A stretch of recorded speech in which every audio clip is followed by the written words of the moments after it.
Now available for pre-order on Kindle. Stop Simping in Cyberspace. Learn how to avoid predatory females in their virtual con games with Stop Simping in Cyberspace. Pre-order your copy of Stop Simping in Cyberspace on Kindle today.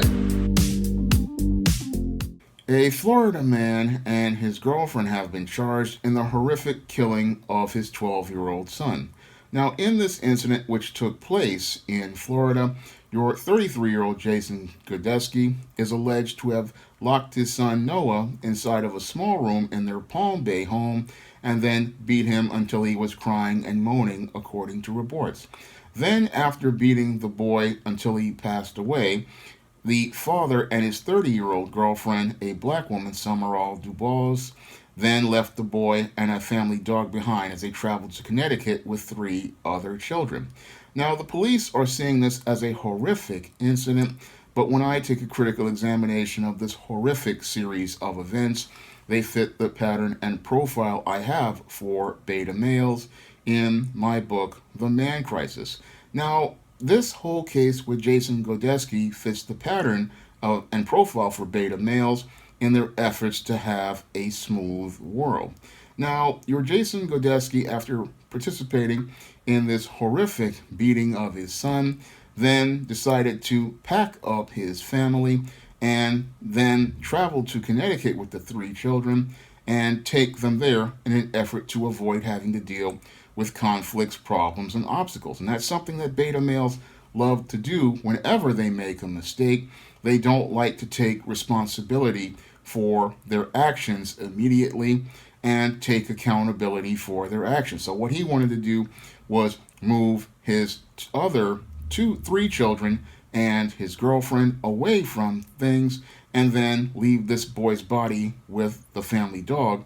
And this series of actions is as disturbing as the mother in Houston who decided after her white zaddy then beat her 8-year-old son who was autistic to death, leaving those 3 disabled children behind in an apartment while she had her life with her zaddy who was talking about food and had absolutely no concerns. Now, in this incident that took place in Florida, your Godesky, after taking his family away from this Florida home, then returned to Florida alone, reported his son's death from the lobby of the Palm Bay Police Department, again showing that he was trying to make his world smooth in order to avoid any sort of conflict, and then went out here. Again, he's in the Palm Bay Police Department. He's talking to the 911 dispatcher and saying that he wanted, and the dispatcher asked him why he didn't call 911 sooner. Well, he didn't call 911 sooner because he did not want to be held accountable. He did not want to be made responsible. And what he wanted to do was he wanted to have a smooth world. And what he wanted to do was hide away from the evidence, deny the problem, and then try to get away from the problem. And that's what he was trying to do as related to his actions. And he wants to sit there and then tell them why he didn't call them sooner.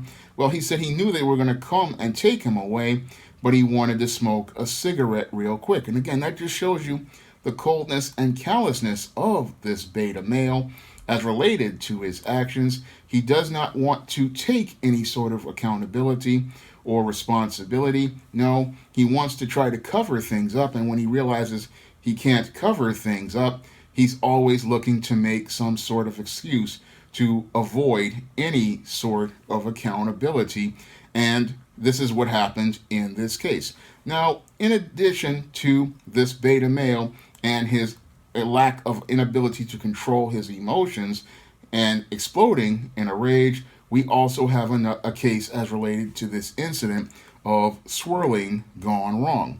Now, in this incident, your Jason Godesky, his girlfriend, Summerall Dubois, this was not the mother of those children. No, the mother of those children was so dysfunctional, she wasn't even in the children's lives. And this woman wanted to go out here and get with this Brad in an effort to #divest. And as she was divesting from the black community to invest in a relationship with this bottom shelf Brad, she got involved in a toxic relationship with a man who appears to be somewhat abusive and out of control. But that didn't matter to her because, looks don't matter and character doesn't matter as long as he's white. And as long as this guy was white, she felt this relationship was right for her.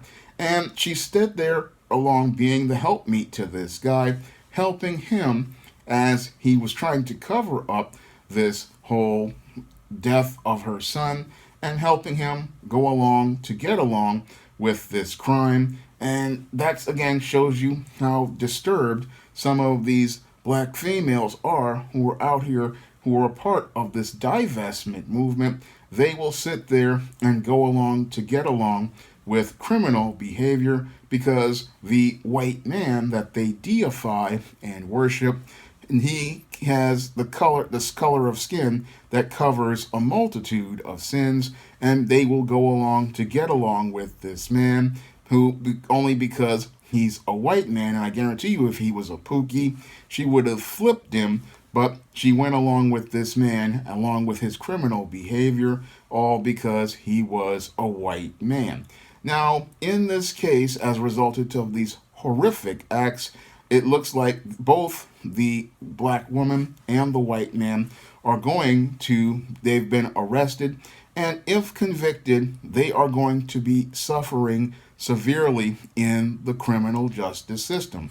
Now, your Jason Godesky, if he's convicted of manslaughter, which I think he got off a little easy with the charges because he definitely should have been charged with first-degree murder, this is a case where he's going to be going up for a very long time because taking the life of a child is something that is extremely egregious. And I believe what's going to happen to him is once they get him inside of the penitentiary, he's going to find out how tough a man is because those guys are not really happy about it when you abuse children. And this guy, he's going to be going out in a horrible way as he's beaten down by Bubba and Tiny. And then after he's beaten down and curb stomped, he's going to be traded away for your Little Debbie snack cakes, your ramen noodles, your Fritos chips, your cups of coffee, and cans of 7-Up and Kit Kats. That is the fate that's going to await this man because he took the life of a child. And your hashtag divester, she's going to be going up for an extremely long time for being the accomplice of this bottom shelf Brad, and she's going to suffer a horrible fate for hashtag divesting. And this case is another horrific case of swirling gone wrong. And this is what happens when you decide to hashtag divest and you just pick a man based on the color of his skin, never taking a critical look at the content of his character. Now, if you want to see me make more videos like this, you can donate to my Patreon, my PayPal, or my Cash App by clicking the links in the description box. And if you want to learn more about the dysfunctional behavior of beta males like this, you can pick up my book, The Man Crisis, on Amazon.com in paperback and Kindle format. You can also find The Man Crisis on Smashwords, the iBook Store, and Google Play. That's all I have to say for this video. You can comment, rate, and subscribe. Now available in paperback and Kindle Unlimited, The Man Crisis. Learn why so many men are struggling to find their way in an increasingly gynocentric world in The Man Crisis. Get your copy of The Man Crisis in paperback and Kindle Unlimited today.